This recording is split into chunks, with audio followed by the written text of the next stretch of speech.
We are ready to get started. Good afternoon, everyone. My name is Dr. Candace Maxwell. You may have been expecting Dr. Grove Scott and Dr. Mills, but they asked me to step in. They are taking care of some other College of Education business. My role within the College of Education is the Distinguished Education Equity Fellow, and then I'm also a full professor in the Elementary Literacy and SPED department. But in my role as the Education Equity Fellow, I have an opportunity to work with some wonderful folks who are doing some incredible work around equity, diversity, equity, inclusion efforts, but specifically around equity and how do we address policies, practices, understand who we are in all of these different spaces, make sure that our students have access and opportunity to what they need. And so as we talk about this or have this conversation today about cultivating your equity why, I hope to bring some of those experiences into our discussion. I'm going to go ahead and get us started. Now, we are going to have some opportunities, a few opportunities to be in breakout rooms together. I do want this to be a very conversational space. If you have questions, feel free to stop me at any point, or if you want to use the chat for that purpose, feel free to do that as well. So cultivating your why, or cultivating your equity why. UCA has a lot of wonderful online degree programs. This is a list of those programs. Obviously, if you want more information, visiting uca.edu/education will provide you with the information, hopefully, that you are looking for. But we have a program for almost everything that you're looking for in education. So we do hope that we'll see you in some of our classes. So I want to start with one of really my favorite authors, scholars, writers, and activists, James Baldwin. A lot of people have said that he was a little bit before his time. I would like to think that he was right on time, maybe, and certainly is relevant to the times that we are in today. But one of the things that he said about education is that as we really become more conscious about education, we are critically examining the society in which we are living. And I think there is nothing that is more true given all of the things that are happening in education now, all of the ways in which we are interacting with each other differently, the ways in which we are addressing diversity, equity, and inclusion issues, and specific to equity, the way in which we see ourselves reflected in the humanity of other people really speaks to this idea that we are becoming critically conscious about other people and how we engage with them. I always like to start with him first, and we'll have some other opportunities to see some things that he talks about. So the goal for today, we are going to engage in some conversations and some different activities related to equity. How do we engage with each other? What is it that we understand about our calling for equity work? How do we engage? How do we implement equity effectively? Understanding the personal journey and the narratives that people have for equity and why equity is important to them. So I, again, welcome you to join the conversation. We really want to hear your thoughts around equity and what it looks like in your respective spaces. So for this session, we really want to create this space. Some people consider your ethos or your ethos kind of your cultural spirit, and the way in which we want to build that space is we do want to have multiple opportunities to share our wisdom with each other, extend care and empathy when it's needed. I always like to say embrace discomfort. There's something different about embracing discomfort as opposed to maybe leaning into discomfort, which I think is what we hear usually. When we embrace something, we're putting our arms around it. And if we're not comfortable with that, then we tend to do something about it. And so when it comes to equity, there are some things that we experience or some things that we witness that we are not comfortable with. And so we really need to embrace that so that we can do something about those inequities. Own your own learning. You're going to hear a lot today. There will be lots of stories shared. There will be lots of narratives shared. There will be lots of information, lots of ideas and concepts shared. We want to make sure that we're owning our own learning in that, and we're taking away from the learning those things that can help us with either our professional practices or may help us with some of our thinking around equity and equity implementation. Engaging in humble inquiry, we are freeing ourselves, or we are absolutely going to be absent and try to activate being absent from our own arrogance, from assumptions that we may have about each other or each other in this particular space. And we definitely want to be absent of what I like to call the acidic commentary about what other people's experiences are, recognizing that other folks' experiences are not debatable. They're their own experiences that need to be honored and shared oftentimes. And then the last thing, expect non-closure.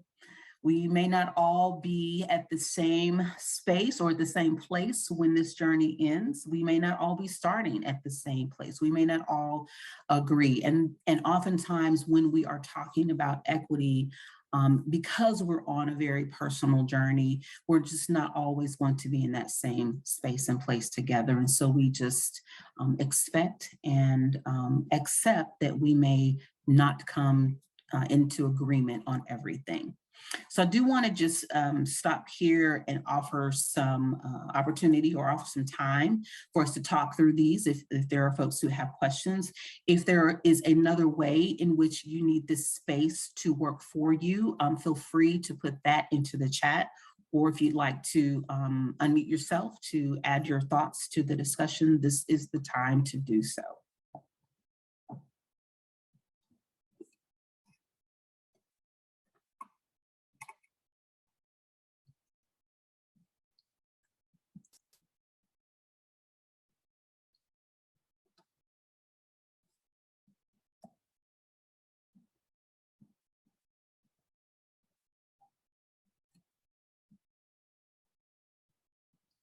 All right, so let's move on a little bit. Again, if something comes to mind that you have a question about, feel free to put that in the chat. So the first thing that I'd like to do is to talk about the concept of identities. My computer is moving just a little bit slow, so if it's kind of buffering a little bit, I'll try and fix that on my end. Identities. So let's talk a little bit about that. So identities have a lot to do with equity for sure. The way in which we tell the very specific story about how our identities intersect is important. Our identities can come in all different facets, and we may have all sorts of differences and all different ways in which we tell stories, even if we have some seemingly similar kinds of identity. These are certainly just a few ways in which our identities intersect. And if we were, and we will have an opportunity to kind of talk through the intersectionality of some of our identities as it relates to equity and how we utilize that, but we probably can see ourselves, and we most often we'll see ourselves reflected even in these identities, and then those that may not be shared that really tell a very specific story about who we are in the world, how we operate in the world. And I would also say that your identities oftentimes reflect how other people perceive you. Is what I really call those coded narratives, those experiences that other people have, or the thinking that other people have, or maybe some biases that other people have that they project onto someone, and that may not have anything to do with their specific story. So we have to kind of reckon with all of that. What is the authentic narrative that we tell about the intersection of our identities? And then we also have to reckon and grapple with some of the coded narratives that people project onto us about what they assume is our identity. But there's a very specific story that we tell, and it really affects the way in which we cultivate our equity. Why it affects our equity story, because all of those experiences really shape who we are for sure. Now, this know better, do better is something that we've heard most often. It is connected to Maya Angelou, who talks about when you know better, you do better. But there's really a theoretical or almost a research underpinning for that.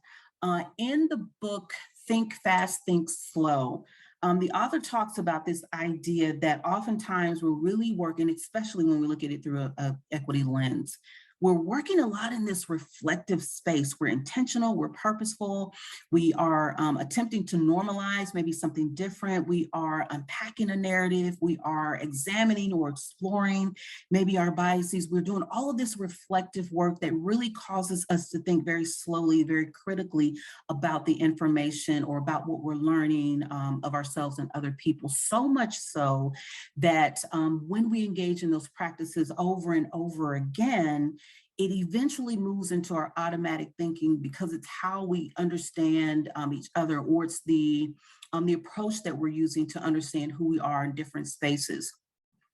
What this means as it relates to equity is really about this overlapping gap between the reflective and the automatic thinking. So as we normalize conversations around equity, as we have those critical conversations about policies and practices that we need to change or shift, as we learn who people are in all of these different spaces, we constantly do this over and over again until it becomes the larger automatic thinking, the way in which we just operate in the world, the way in which we understand how other people are operating in the world. Case in point, many of us have been driving for a very, very long time. And if you think back to when you first learned to drive, you probably frustrated a lot of people. I know I did. I'll be the first to admit that. You may have been really nervous, but you had to practice these skills over and over and over again. You had to be really purposeful. You had to be intentional and learn the rules of the road. You had to understand how everything works in the car. So much so that when you, or if you ever got to a point where you were then teaching someone how to drive, you have to think about all of these different things that really have moved into the automatic way in which you know how to operate a car. Probably so much so that there have been times when you have left work and you got home and you don't even really remember how you got there. It's just kind of you're on autopilot, but you got there because you knew it became a part of your automatic responses. When it comes to equity, it is a very similar thing. We have been doing a lot of the same things over and over again, so much so that it has really become our automatic response to how we understand each other, how other people operate in the world, the stories that we tell, the ways that we generalize, the stereotype threats, all of those things have become almost our automatic response. In some instances, it may be that we're perpetuating the status quo, or we don't always recognize or identify inequities because it's just been the way it's been for so long.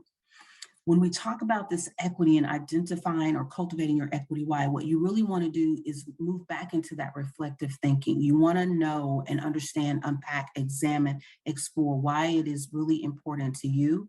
What is your specific equity story that you would have either experienced and or witnessed?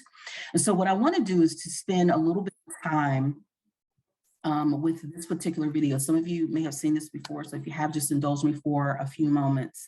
This video, What Beyonce Taught Me About Race, is it's really, I guess, a fun, interesting title. But the narrator, Brittany Barron, talks about the way in which we see each other's identities, or how we code narratives about identities based upon our own experiences. And oftentimes when we see someone in a certain way who's always behaved or acted in a certain way, that becomes the thing that we expect. Or if we have been provided with a narrative about who this person is and how they should really operate in the world, and when they do something different, we have some cognitive dissonance. We have some misunderstandings, and we may not even like how that person is now engaging, interacting, or reacting. And so she talks about that in terms of Beyonce's musical career and when she began to make some of those shifts. And then she also talks about this idea of normalizing something new and different for a different response. So I want you all to take a look at this particular video. We're going to talk about it at the end of the video, obviously, but I want you to really think about how, or when she begins to talk about the ways in which we normalize different behaviors. What does that look like even in your own workplace? What is it that you're taking away from this particular story that aligns to something that you've either experienced or witnessed when it comes to acting? So in order to, just for broadband, if you do have your camera on, I'm going to ask that you turn your cameras off. It's going to help a little bit with buffering. And we'll take a look at the video.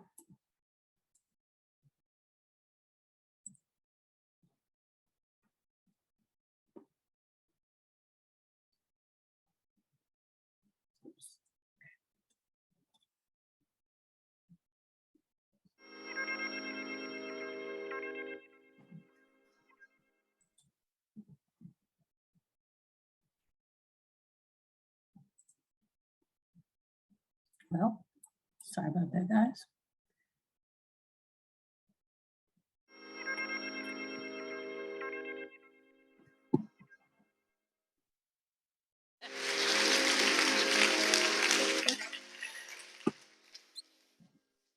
So the year was 1999.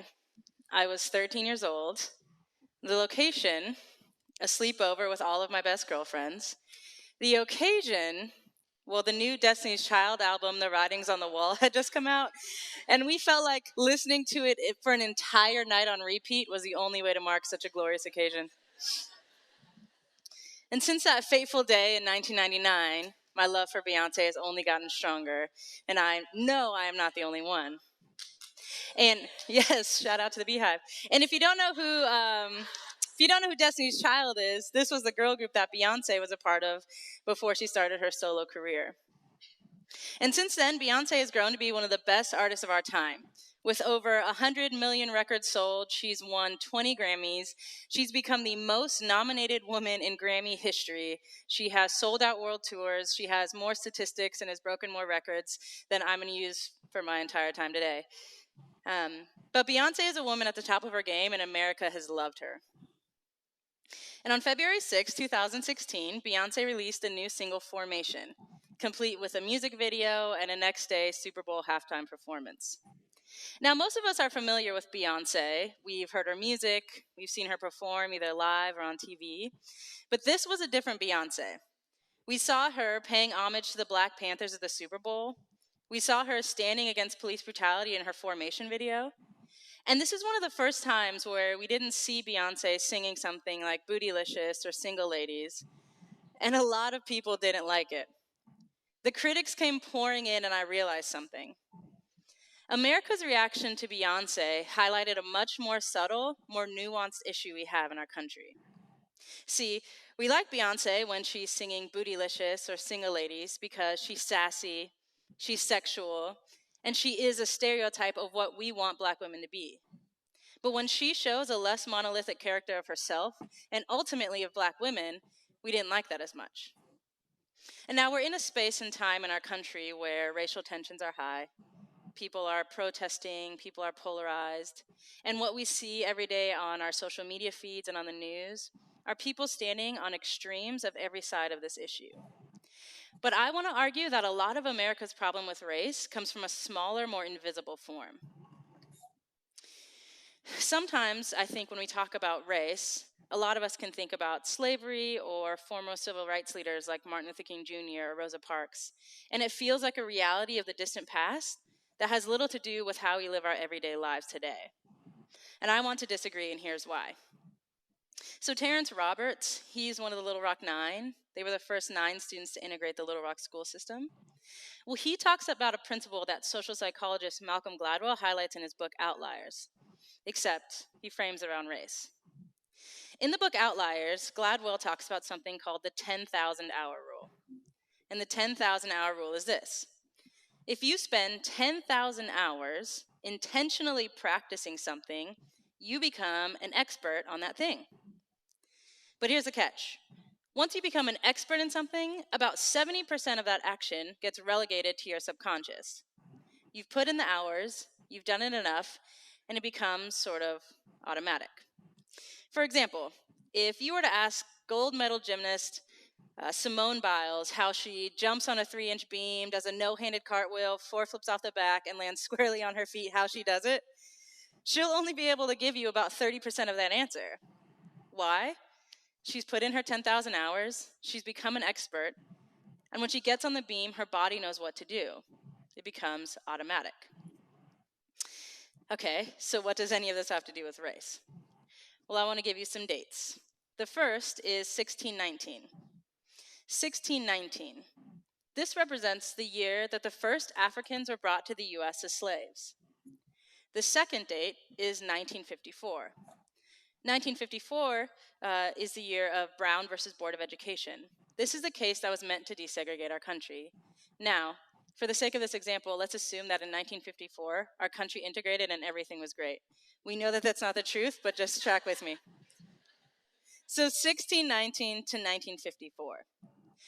This represents a span of 335 years. Now, for these 335 years, our country intentionally practiced the dehumanization of, the abuse of, the exploitation of, and the segregation from Black people in this country. For those 335 years, Black people were owned as property, were refused citizenship, were treated as less than, were bought and sold as commodity, used for entertainment, and disregarded. Now, if you're wondering how that time breaks down, those 335 years represent 294 10,000-hour units. So our country became an expert 294 times on the dehumanization of, the oppression of, the abuse of, and segregation from Black people in this country. Now remember, once you become an expert in something, 70% of that action gets relegated to your subconscious. So if we look around and we ask ourselves, why are racial tensions still so high? Why are so many parts of our country still so segregated? What is going on? If we trust our automatic responses, we'll only be able to give you about 30% of that answer. Now, assuming that in 1954, when legally some things changed, we've only even been trying to do something different for 62 years. Okay, so back to Beyonce.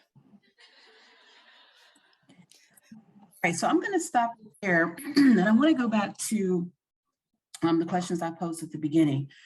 How does this relate to the idea that we need to engage that reflective part of our thinking until it becomes an automatic part of our thinking in terms of how we address inequities? How do we understand why these experiences are so visceral, perhaps, to us?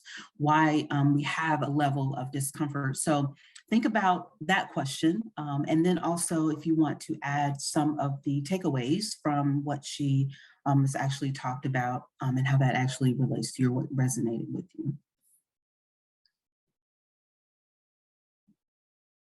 Feel free to add anything into the chat as well.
Well, to kind of move our conversation forward a little bit, one of the things that she talks about that's really important is this idea that we move things from our reflective responses really into our automatic response because we're doing something over and over and over again.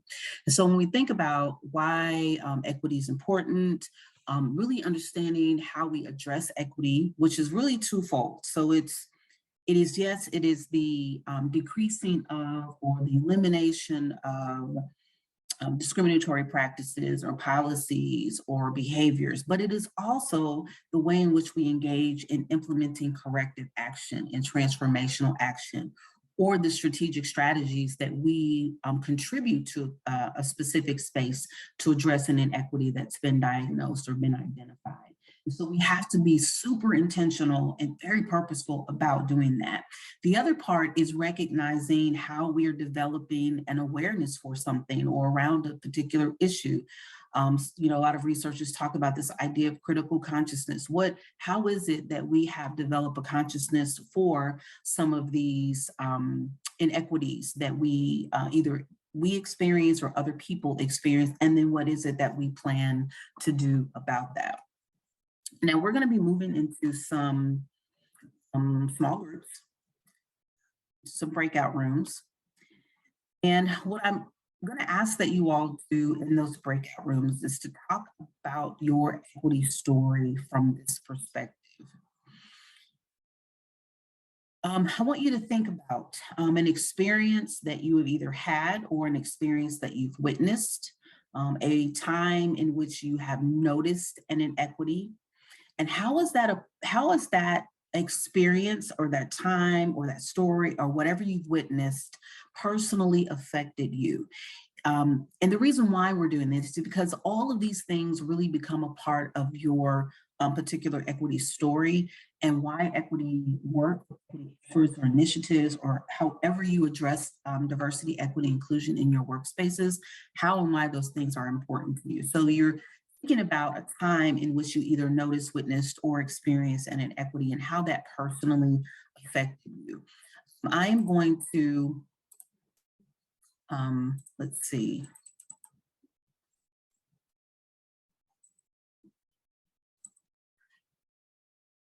Yeah, I'm going to put you in groups of about 2 or 3, and I do want you all to spend the time to allow everyone to have an opportunity to tell, to address this question and really to tell a little bit of their equity story. So I'm going to go ahead and open these breakout rooms now. And again, we're describing a time in which we've noticed, experienced, or witnessed an inequity and how that personally affected us. So let's spend about 6 minutes in our breakout rooms.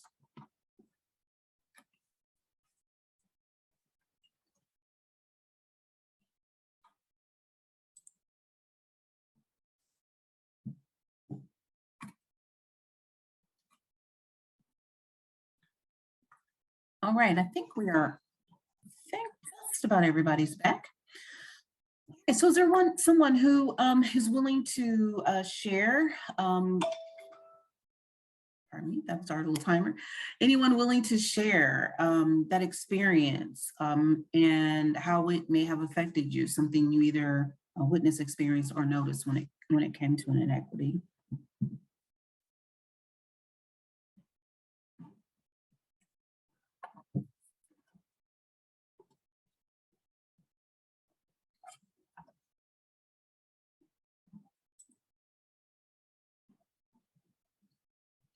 Inequities during online learning. Yeah. I know that was a huge challenge, especially moving through the worst parts of the pandemic and students having access and some students who didn't have access to technology or broadband or computers or stable internet services. Yeah, lack of internet, learning management software. Yeah. Our group talked about where we were raised and how we felt like we were in a bubble. We all came from small towns, 2 within Arkansas and one of us out of state. And how when we moved to a different place, when we were older, we got to experience and see different biases and inequities and that kind of thing that we didn't even really knew existed where, you know, we had lived previously. Yeah. Isn't that such an interesting thing? You're kind of living in the world, and until you really see it, you're like, wow, that I wouldn't have even known. I thought this was kind of, how it was this is just how the world was.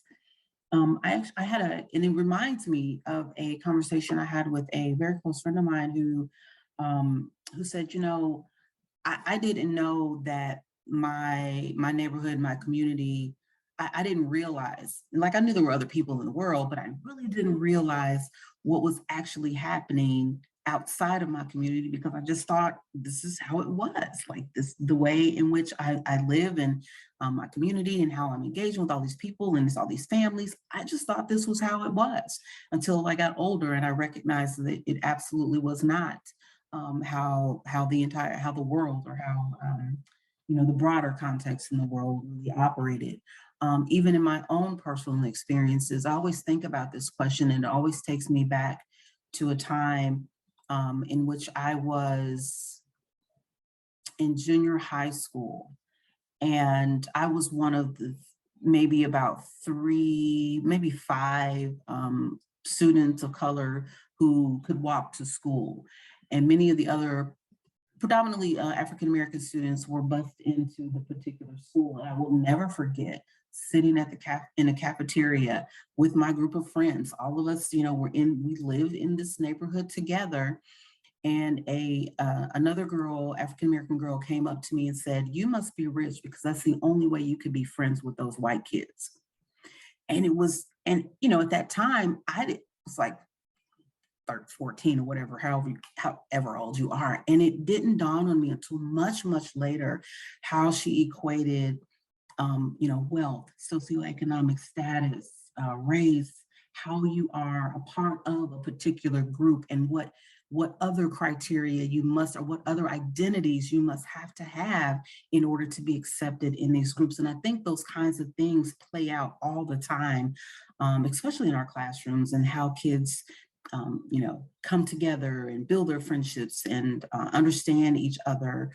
It goes back to that one book, Why Are the Black Kids Sitting Together in the Cafeteria? I think it just happens. We see it in movies, just the way in which kids kind of group themselves. You guys probably see it every day. It's a lot of times it's kids who grew up together or in the same neighborhoods, but they don't often have an opportunity to see other people, interact with other people outside of the folks with whom they are most intricately involved with. And so I think those kinds of inequities are something that we see all the time. So that's a little bit of a precursor to some other things that we're going to do today in terms of our equity stories and our equity why, how we address equities. Now, in Arkansas, there are a few things that I do want to kind of bring to your attention. Some of you probably already know. Certainly, if there are some additional information, context that you want to add to this discussion around these inequities, please feel free to do so. So in Arkansas, one of the major inequities that we do see is certainly across racial lines. And we understand that many of the lower performing schools are high African-American, have high African-American, Black or African-American populations of students. That is a byproduct of really the systemic and the structural issues that are within the state and that we experience within the country. We also know that when it comes to gifted and talented, this is something that is really aligns to national statistics. What we tend to see is fewer students of color in gifted and talented or advanced placement kind of coursework. Oftentimes what we hear within the state, and then also from a national perspective, is it always has something to do with a capability or an inability to do something, or maybe they're not quite ready, or this kind of coursework is going to be really difficult. One of the things that I absolutely know is that students will do the best they can with the education that they've been provided. And so if we don't think these students are capable or have the support or have the wherewithal or the willingness to do what is required within gifted and talented or within AP courses, then why are we not giving that to them?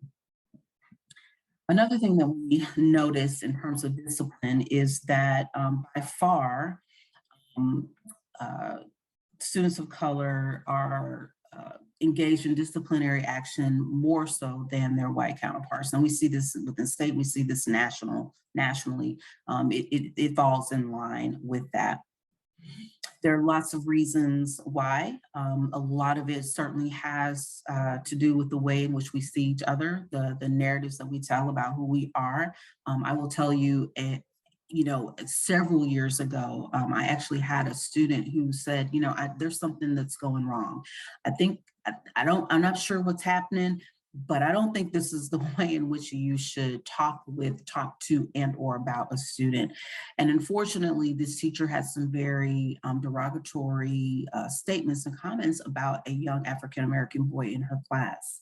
That child had been hearing those same things for a very, very long time from teachers about his actions and behaviors. And when I asked, what is he actually doing? Well, he doesn't really like to sit down. He likes to sit on his leg or he likes to stand to do his work. And that was not acceptable to that particular student, so much so that he had the bad kid label, or, he's always in trouble. And so he saw his actions as somehow inappropriate when that was really one of the behaviors, or that was one of the things that he needed to kind of focus his learning. And so we see, these kinds of things happen a lot. We see inequities pop up in our professional practices, and a lot of it has to do with the way in which we see each other, or what we know about each other, or how we are trying to address the cultural responsiveness and sensitivity that we have to each other and our students.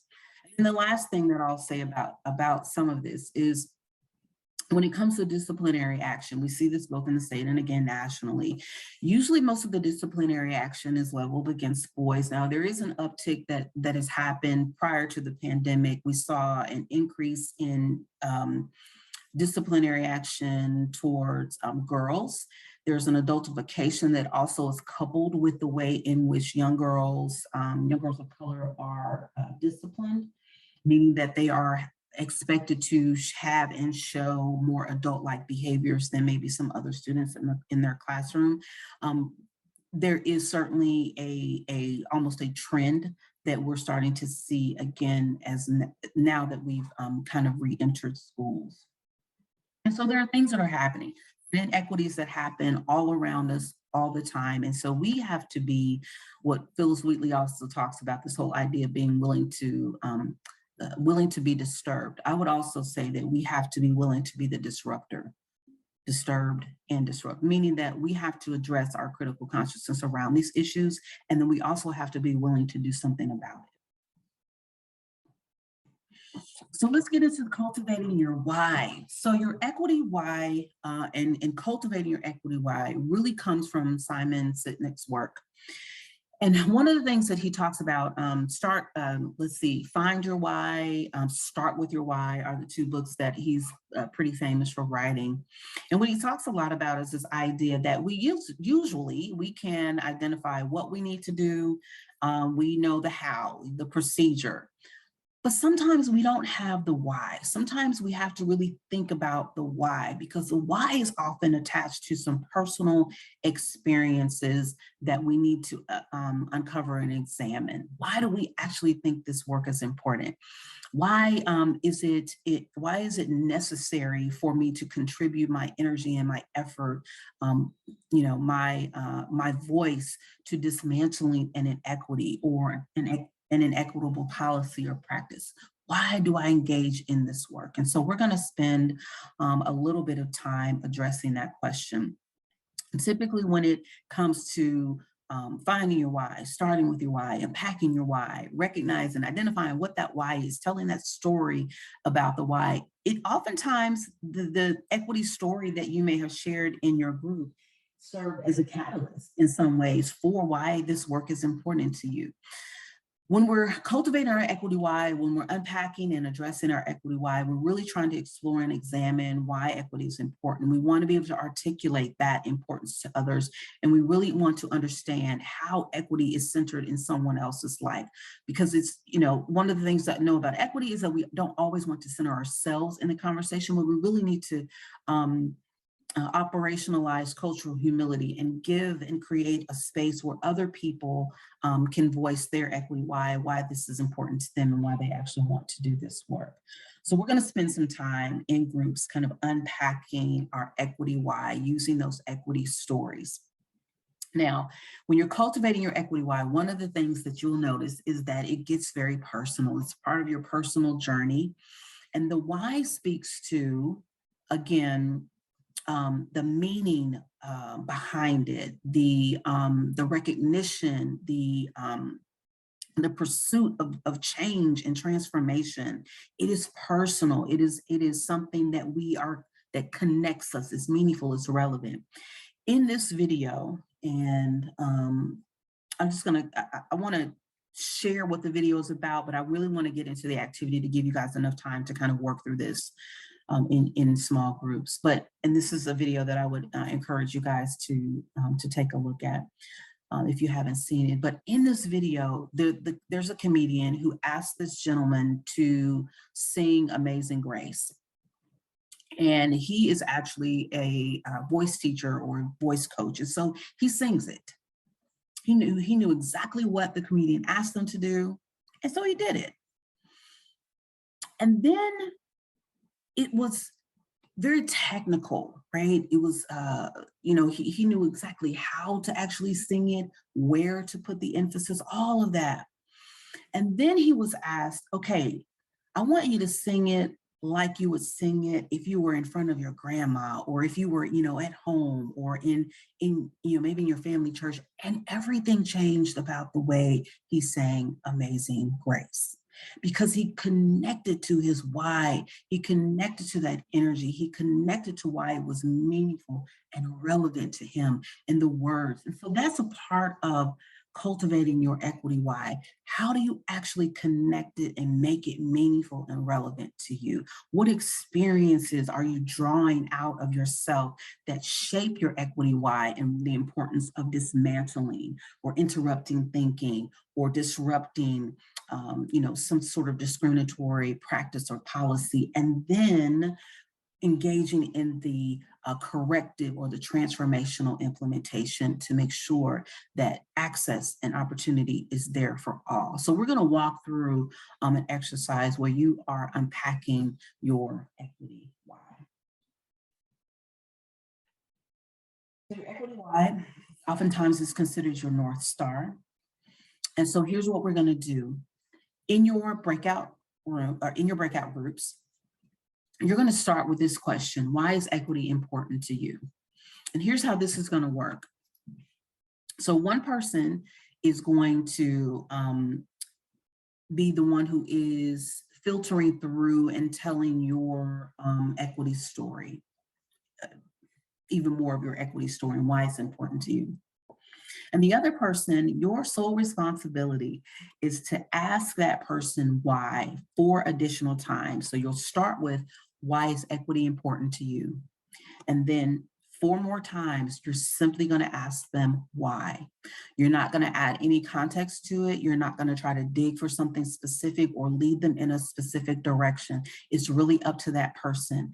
And as you filter down into the 4 additional whys, you'll recognize that why it's important to you becomes very, very personal.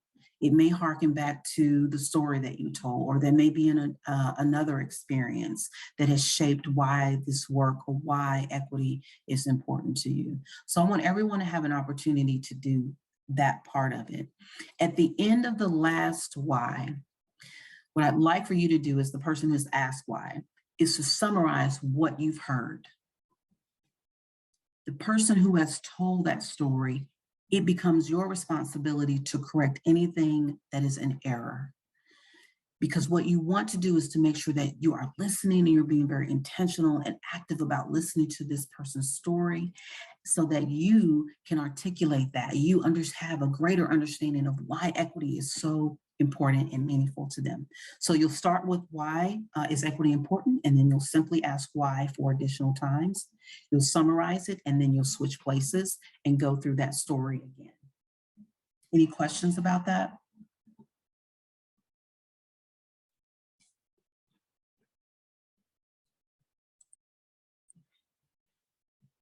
I know for some groups there are 3 people. It does take some time to do this particular exercise, and so we're gonna start with about 20 minutes, because I really do want you to engage that reflective part of your thinking, right? Think, okay, why?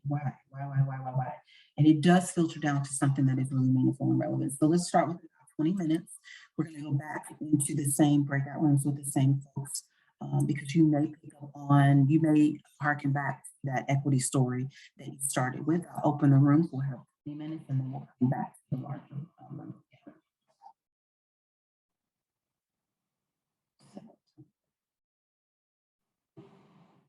A little bit. How was that experience for you? And what did you uncover, or what did you uncover in terms of your equity story or your equity why?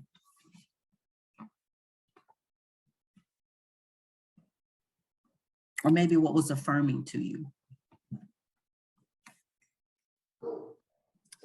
In our group, all 3 of us had 3 different things that we discussed. One of us talked about inequity in education. Another one talked about inequity with race and sexual orientation. And another one talked about family of origin and white privilege. Mm-hmm. I think a common theme was, a difference in opportunities, a difference in experiences and education, and how our current social issues that have been going on for the last few years has kind of shown a light on all this inequity, and that we all want it to be different and better, but we probably don't know as an individual exactly how to do that. In one instance, we were talking about how if you have certain family members that aren't willing to listen or grow or change their mindset, like that young woman was saying about the 335 years, becomes automatic thinking. And if that thinking is never challenged, change, but you have to be open to change. Yeah. You have to be willing to hear something different. Kind of let it seep in a little bit, right? It's not going to really necessarily change. It could change you. It might even change, it may even add some additional values, but maybe it helps you see your values in a different way, which is not necessarily a bad thing. But I will say, anytime we're talking about inequities, and as we think about why we're cultivating our equity why and equity story, usually we're talking about some sort of system or a practice or a policy within that system. And it is very, very difficult to critique a system that you're benefiting from. And education is a system that we as educators benefit from. As a student, we might be benefiting, we may be benefiting as an employee of a particular district, and it is sometimes challenging and hard and difficult work to critique that system, because when you begin to diagnose and unpack and address and identify inequities within that system, you also have to realize that you might be complicit in perpetuating some of those inequities. And sometimes we don't want to face that, but that's a part of why we cultivate these equity why we tell the equity story, because we need to understand that about each other in terms of the story. We need to understand what we're experiencing in all of these spaces, and how sometimes we have some similarities, sometimes we have some differences, but everybody has a particular journey, in this work finding those inequities, addressing those inequities, correcting the inequities, and we need to just find a way to be really respectful of how we are experiencing all of these things in these spaces and work with each other to correct and to implement equity and not perpetuate inequities. Thank you for offering that. Are there others who'd like to share what or how this resonated with you or with your group, and maybe even some of the things that you uncovered about your equity why?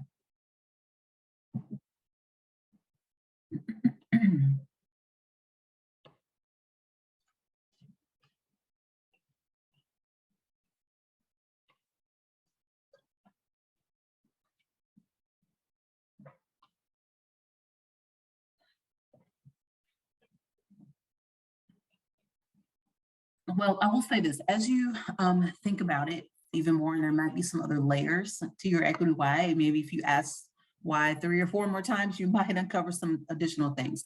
But this is always a really good reflective exercise to do for self-reflection, and then also to do with other folks to really gauge where people are in their journey, to understand what their stories are, what's important, because it does help you to determine collectively what people can contribute to the process individually. So you might find that there's some things that multiple people want to work on in terms of addressing an inequity. So it's always good to really unpack and uncover that equity why and start with that why first.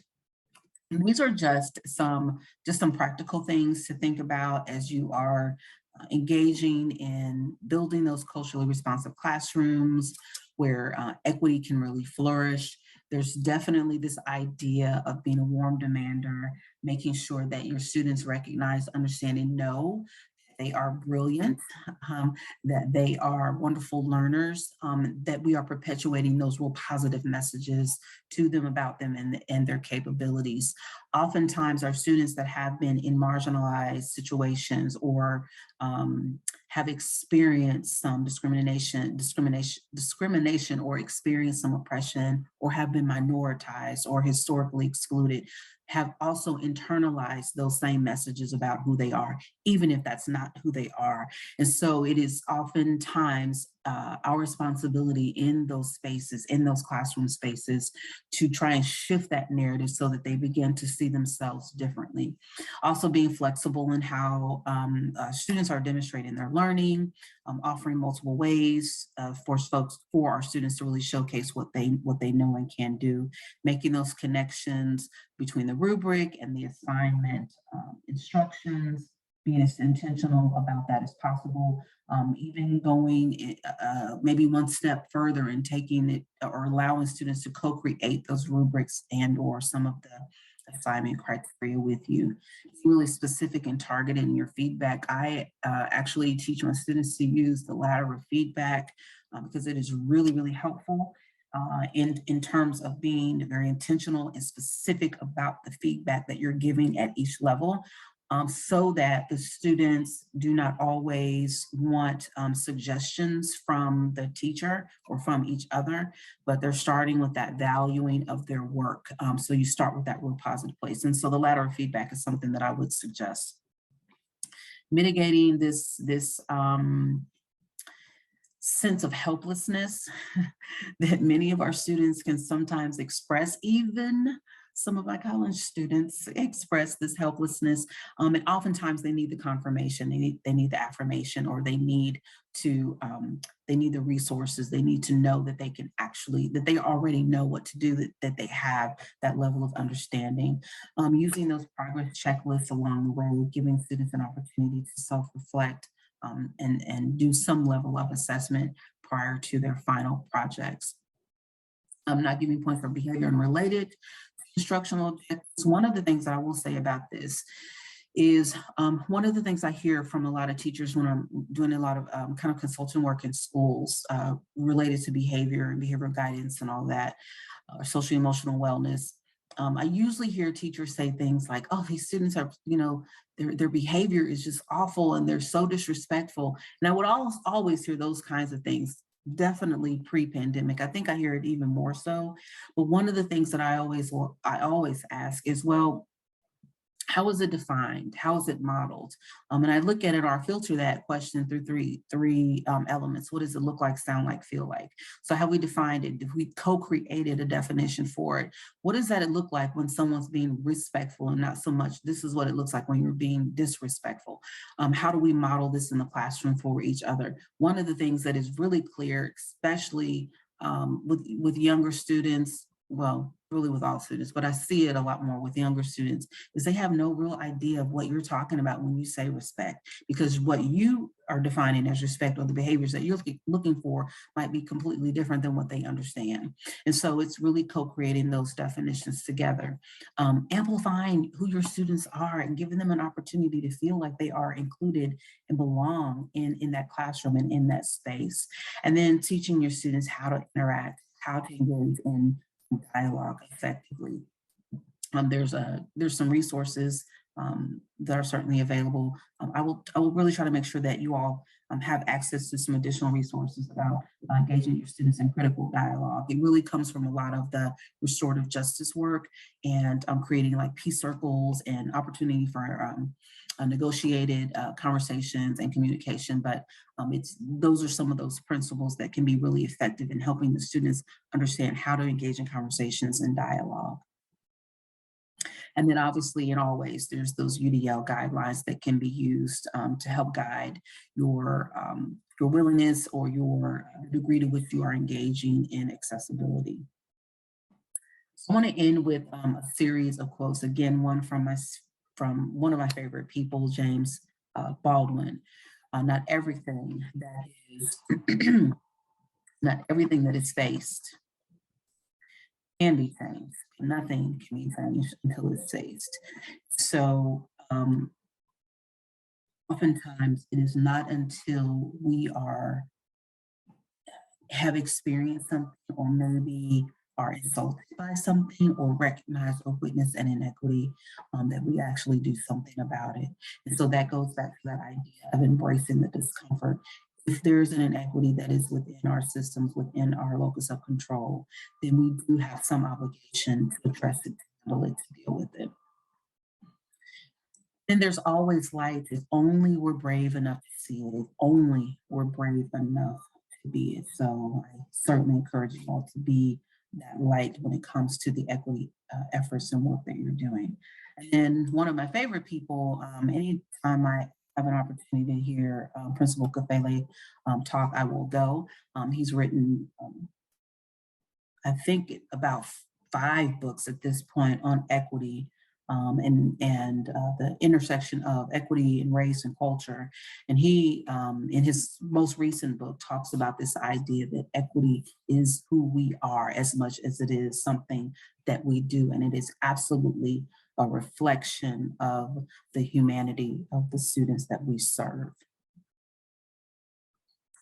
So I end with this question. Why is it important for you to lead those equity efforts in your classroom, in your organization? Think about that, couple that with your equity why and your equity story. And I invite you to do as much equity work as possible to shift and change the narrative for those students who have been marginalized, minoritized, historically excluded, and or disadvantaged. So I thank you for your time. If you have any questions, I would love to at least try and answer those questions. You all will receive your certificate soon. I don't know exactly, I can't tell you exactly when, but you will receive those certificates soon. So any questions from anyone?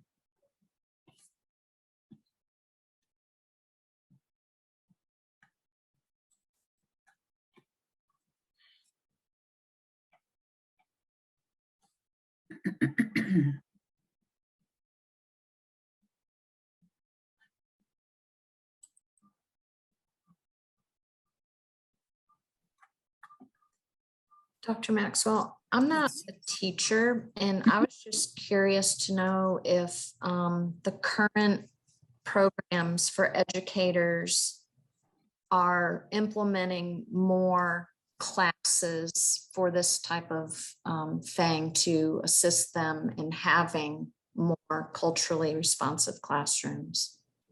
Yes, well, obviously I can speak for, College of Education at UCA. Yes. So there are classes on social justice and equity. There's a degree program on leadership and equity and inclusion. We have lots of professional development opportunities for our students, specifically on culturally responsive teaching, culturally responsive practices, understanding equity, the intersection of educational equity, race, and socioeconomic. So there are multiple ways in which we are really trying to ensure our students are building that critical consciousness around educational equity.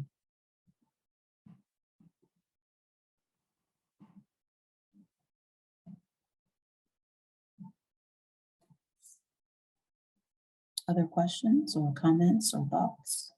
Feel free to use the chat also if you're not able to unmute.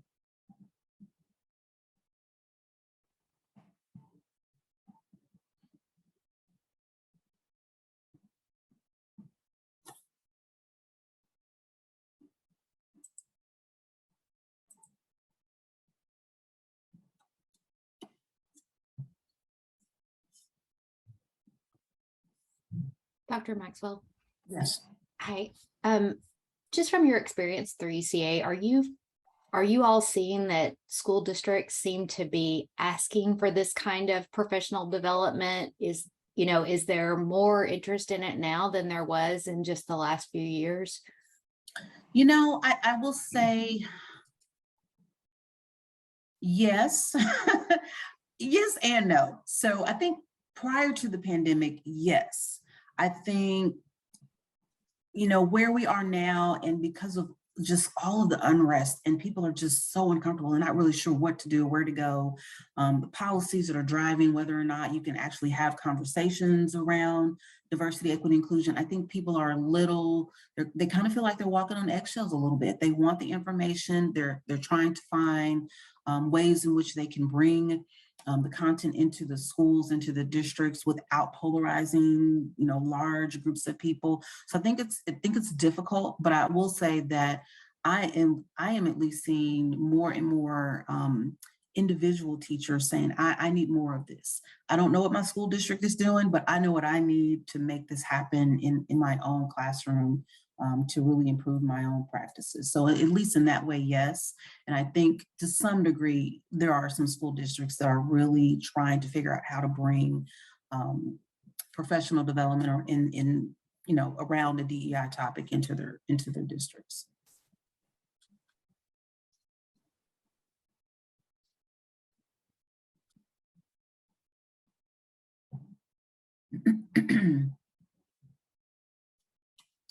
All right, so if there aren't any additional questions, I again thank you all for your time.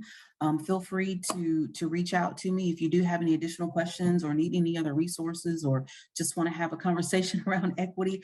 I love those conversations, so feel free to reach out to me. I will actually put my email in the chat for you so that you can send me an email whenever you'd like. Again, I thank you for your time. You guys have a great rest of your day.